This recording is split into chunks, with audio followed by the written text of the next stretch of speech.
Herkese merhaba. Bugün Nisan ayının 15'i ve Şırnak'tayız şu anda. Mağaraköy, yerel adıyla Kivah. Şimdi burada Ezidiler Kızıl Çarşamba yani Çarşamba Sor bayramlarını kutlayacaklar. Ben de buna şahit olmak için buraya geldim. Evet, buyurun.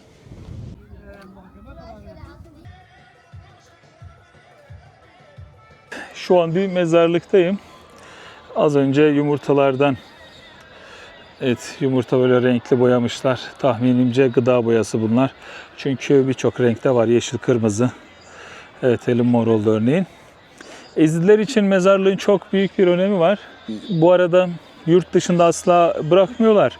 Cenazelerini getirip kendi köylerine, nerede doğdularsa oraya defnediyorlar. Şimdi burada mezarları görüyorsunuz.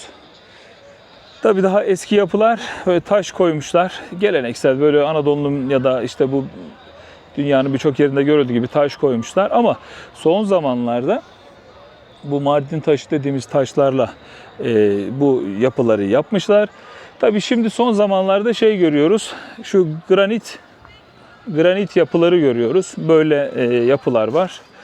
Granit mezarlar görmekteyiz. Daha öncesi şöyle yapılar. Burada bir de mermerden bir mezar görüyorsunuz. Şu çok dikkat çekicidir. Güneş sembolü. Gördüğüm bütün mezarlarda güneş sembolü var. Hiç eksik etmiyorlar. Hepsinde güneş sembolü var. Son zamanlarda genelde Almanya'da da çok yaygındır Ezidiler. Orada nüfusları bayağı artmış. Almanca yazılı böyle melek figürleri getirip koyuyorlar. Bu da tabii etkileşim halinde olduklarını gösteriyor diğer toplumlarla.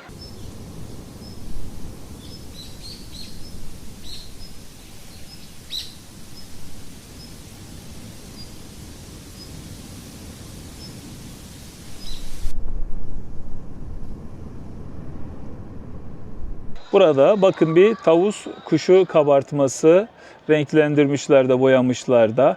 Tavus kuşu son derece önemli. Güneş önemli. Bazı yapılarında ay, bazılarında güneş, bazılarında yıldızı görebiliyoruz. Bu üç sembol de çok kıymetli onlar açısından.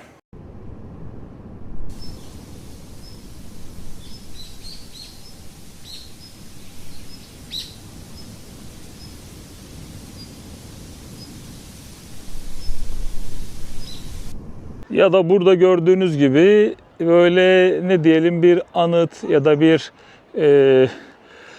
ev mi diyeyim küçük oda büyüklüğünde bir takım mezarlar var. Bakın orada da var. Bazıları da bunu yapmışlar. Genelde aile mezarlığı gibi olabiliyor böyle yapılar. İçinde birkaç mezar birlikte görülebiliyor.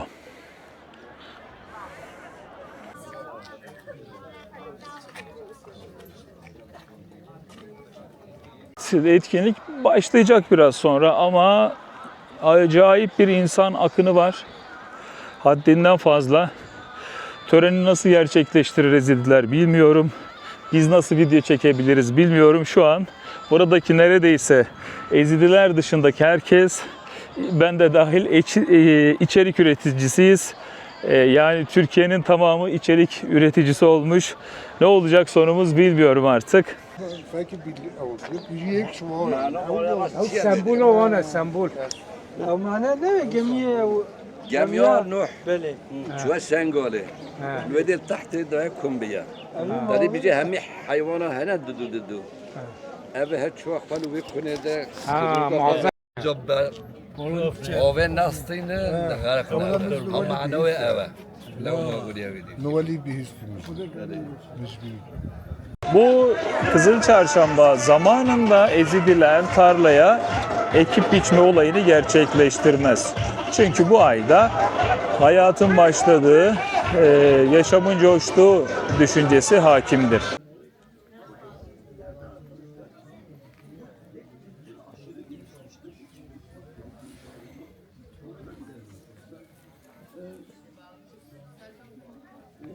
Etkinliğe hazırlıklar devam ediyor. Bir piknik kıvamında, düğün kıvamında devam edecek gibi görünüyor. Ve ülkenin çeşitli bölgelerinden bu kutlamayı görmek isteyenler geldiler ve hala gelmeye devam ediyorlar. Şu an 100 tane Yezidi varsa 1000 tane Yezidi olmayan var.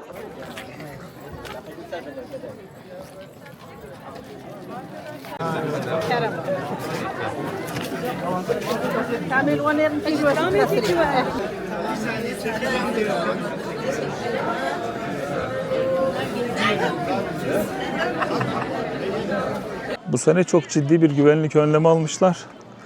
Girişte kimlik kontrolü yaptı jandarma.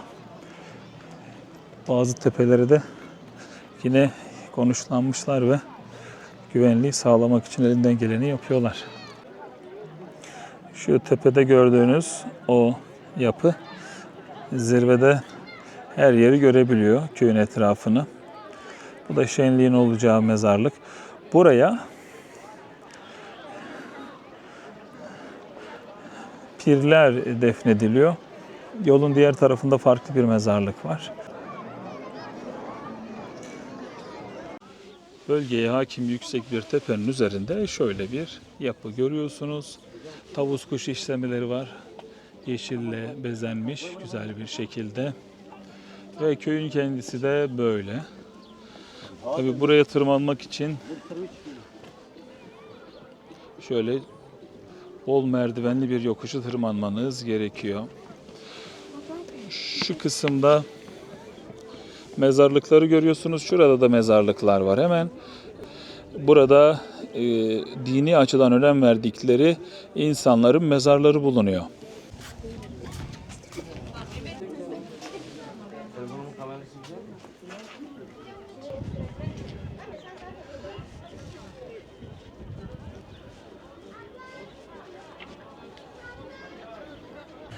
Burası çok eski bir köy.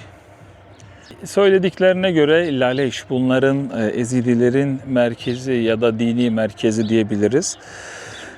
Oradan getirdikleri toprağı bu köydeki o dini önderlerin, kutsal insanların olduğu yerlere koymuşlar. Ve burası bu bölgede yani Türkiye'deki en önemli Ezidi bölgesi sayılıyor. Evleri çok eski, çok eski. Kendine has bir mimarisi var evlerin. Şimdi bu gördüğünüz taş yapı tabii geleneksel işte buradan çıkan taşları kullanmışlar. Uzun zamandır tabii 35-40 senedir burada yaşanmadığı için haliyle harabeye dönmüş. Yine de tabii varlığını sürdürüyor.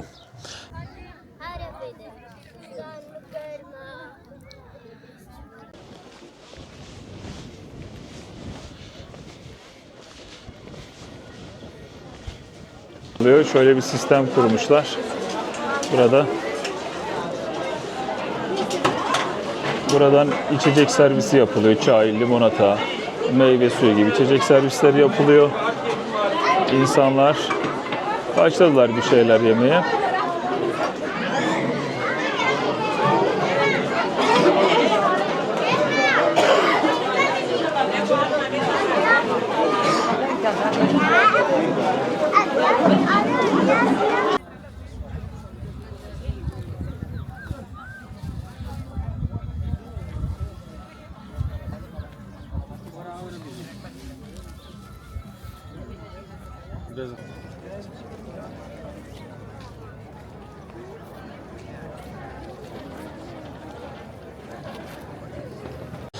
Şimdi burada bir kocaman çevrilmiş bir havalandırma bacası görüyorsunuz. İşte buraya o yüzden mağara köyü diyorlar. Aslında buranın ilk ev yapıları mağara şeklinde kayaya oyulmuş vaziyette. Tabii üzerini bir şekilde örtmüşler, az bir açıklık bırakmışlar. İnsanlar ve hayvanlar düşmesin diye böyle bir önlem almışlar. Bunun altı boş. O binalardan girdiğiniz zaman içine girebilirsiniz. Dediğim gibi tabii elektriğin olmadığı zamanlarda özellikle gündüz vakti aydınlatmak için ve havalandırmak için oldukça elverişli bir mimari yapı.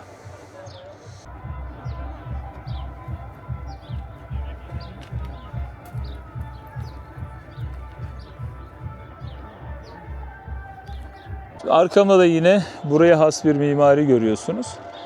Buradan girdiğiniz zaman birinci kat gibi düşünün. Onun üstünde ikinci kat. Kamera muhtemelen almıyor ama onun üçünde de üçüncü kat var. Haliyle bir de bunun altında mağara şeklinde bir ev var. Aslında burası 4 katlı bir yapı. Şimdi tabii çok katlı olunca ne yapmışlar? Merdiven sistemi de oluşturmuşlar.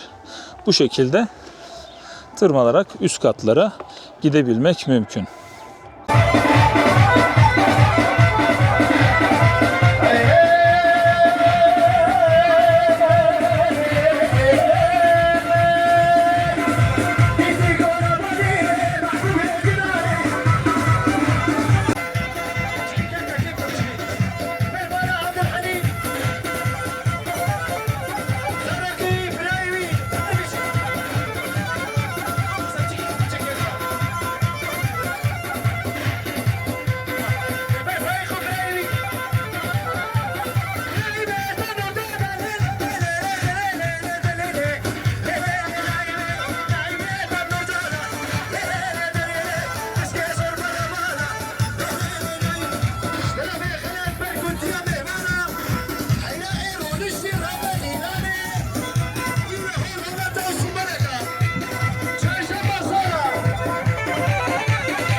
Tabii yer Mardin, gerçi burası Şırnak'a bağlı ama Mardin-Şırnak arası yaz aylarında çok sıcak oluyor. 45-50 derece sıcakları gördüğü zamanlar oluyor.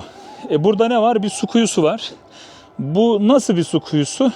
Kışın, sonbaharda ve ilkbaharda yağan yağışlar burada depo ediliyor. Yazın kullanılıyor. Aksi takdirde bu köyde susuzluk çekilirdi. Buradan kendileri içiyorlar. Hayvanları tüketiyor. O şekilde yazı atlatıyorlar. A, O.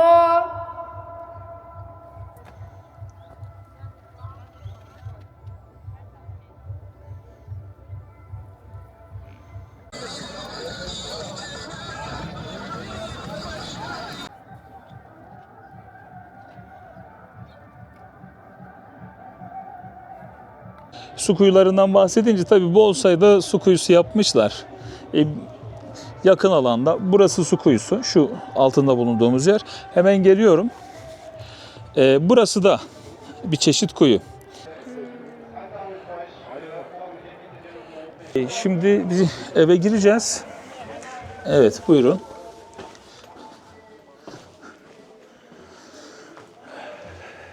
Evet, böyle geldik.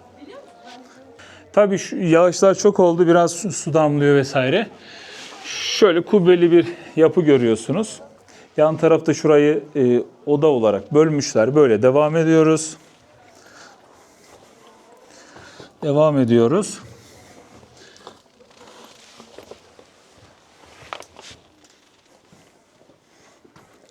Ve içeriye geldik. Şöyle odaya benzetilen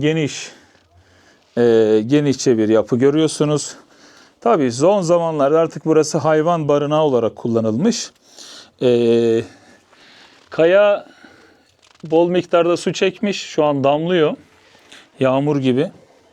Yağışlar bol oldu. Yine böyle bölmüşler burayı. Şurayı ocak olduğunu tahmin ettiğim bir şekilde kullanmışlar. Peki duman nasıl çıktı onu da bilmiyorum açıkçası. Ya da başka bir şey koymuş olabilirler. Son kullanılanlardan bahsedeyim. Koçerler kullanıyordu son zamanlarda. Ve burayı böyle bölümlendirmişler. Esasında burası tek bir bölüm olsa gerek. Ve geldiğimiz yere çıktık. Tabii bitmiyor. Az önce girdiğimiz yer burasıydı. Burayı kapatmışlar. Şuradan da bir çıkışı var. Ve çıktık. Buraya yine sonradan yapıldığı çok belli. Mutfak, banyo gibi bir şeyler olabilir diye düşünüyorum. Yine burada bir bölüm var. Buradan geçiyoruz. Çok enteresan mimari. Böyle bakıyorsun kayayı oymuşlar. Bakın burası biraz daha derli toplu düzenli bir yapı. Az önceki çıktığım yer burası. Bakın buradan bir açıklık var. Pencere gibi. Az önceki geldiğimiz yer burası. Yine buradan devam ediyor. Yapı böyle ilerliyor. Burası daha da son dönem yapılmış bir yer olsa gerek. Pencereler, 3 tane pencere var. Oldukça aydınlık. Diğer yerler gibi loş değil. Kapılar var, devam ediyor. Buralarda tahminimce yüklük diye tabir edeceğimiz bir çeşit gardırop sistemi olmalı. 2 tane koymuşlar. Bunu bir 40-50 yıl, 60 yıl önceki mimarilerin çoğunda görüyoruz.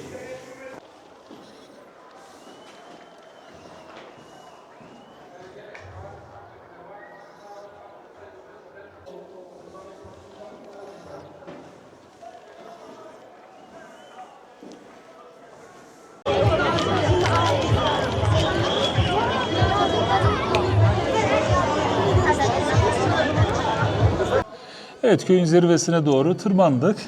Şimdi en tepedeki evlerden birine giriyoruz. Tabii bu en son yapılan yapılardan birisi. Ne o geleneksel şu yapı öyle. Kubbeli mimari.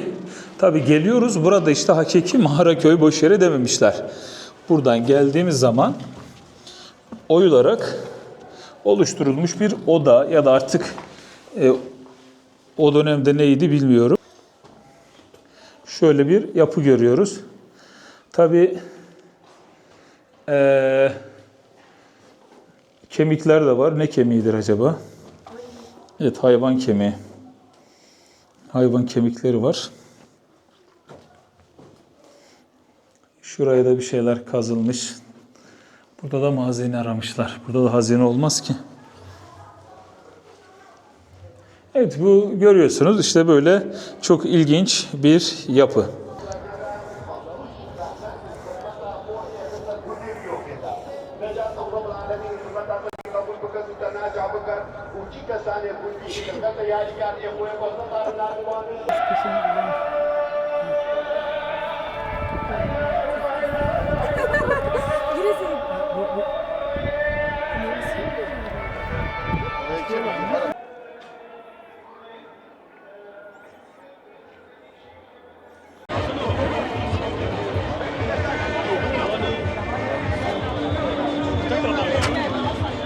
Mezarlığın girişini görüyorsunuz. Böyle küçük bir kapı var.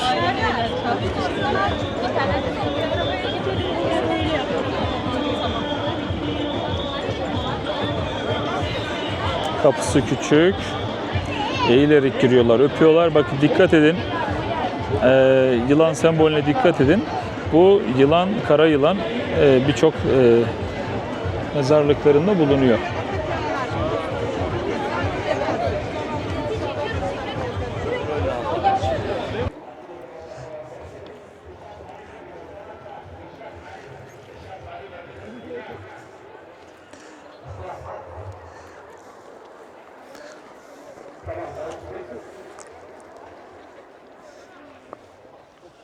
Tabii zirvedeyiz. Kayalıktan başka bir şey göremiyorsunuz.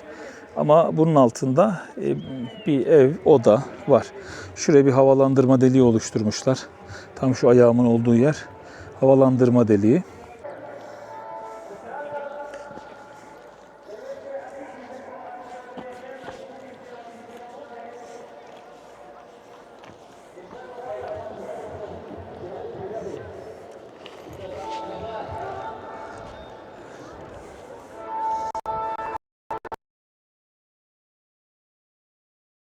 Yine yapının üzerindeyiz. Burada dikkat çekici olan unsur evlerin birbirine bitişik bir şekilde yapılmış olması. Bu akrabalıktan kaynaklı mıydı? O dönemde bu mu daha doğru kabul ediliyordu bilmiyorum ama yan taraf ev, burası ev, hemen şurası ev, orası ev, oralar ev. Oldukça iç içe, dip dipe bir yerleşim söz konusu.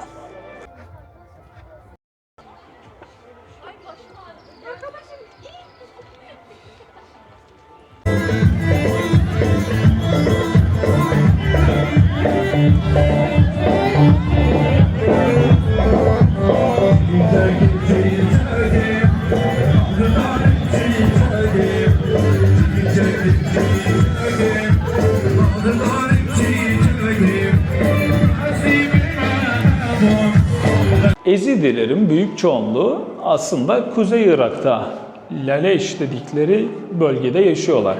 Fakat ülkemizde de birçok bölgede yayılış gösteriyorlar. Urfa, Diyarbakır, Siirt, Mardin, Şırnak, yine ülkemizin kuzeydoğusuna baktığımız zaman Ağrı'ya doğru bazı bölgelerde, yine yurt dışında Ermenistan'da, Azerbaycan'da, muhtemelen tam ona dair bir yerde görmedim ama İran'da da Ezidiler olabilir. Düşünsenize yıllar önce işte 80 yılındasın ve burası senin için müthiş bir ev, müthiş, hakikaten de müthiş. Yan taraftan odadan geldin, buraya geldin. Şu an benim baktığım manzaraya gerçekten şaşarsınız. Kayalık yüzeye inşa edildiği için haliyle apartman gibi düşünebilirsiniz ama tabii damdan dama, evden eve de geçebiliyorsunuz. Apartmanda bu durum söz konusu değil. Şu an manzara harika. Köyün diğer yamacına bakıyor. Şu an bahar mevsimi olduğu için de her şey çok güzel. Gerçekten şu kocaman da pencere koymuşlar buraya. Pencereden dışarıya baktığın zaman etkilenmemek, huzur dolmamak elde değil.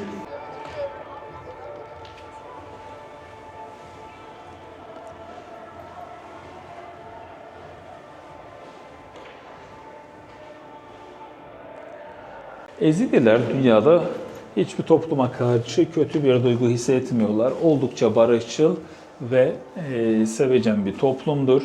Köylerine gittiğiniz zaman, evlerine gittiğiniz zaman sizi hiç çekinmeden misafir edeceklerdir. Elinde ne varsa her türlü ikramı da sunacaktır.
Yemekler. Irak yemeği aslında bunlar bizler ha. Hocam bitirdik de.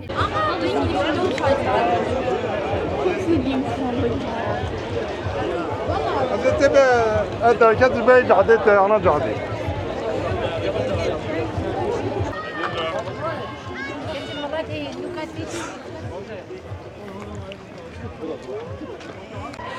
Çok yoğun bir katılım var. Aşırı derecede yoğun. İğne aslan yere düşmüyor resmen. Yani Ezili'den çok meraklı insanlar gelmişler. Gerçekten video çekmek de zor. Gezmek de zor. Bir yerden bir yere ilerlemek de zor. Zor.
Evet, bir içeriğin daha sonuna geldik.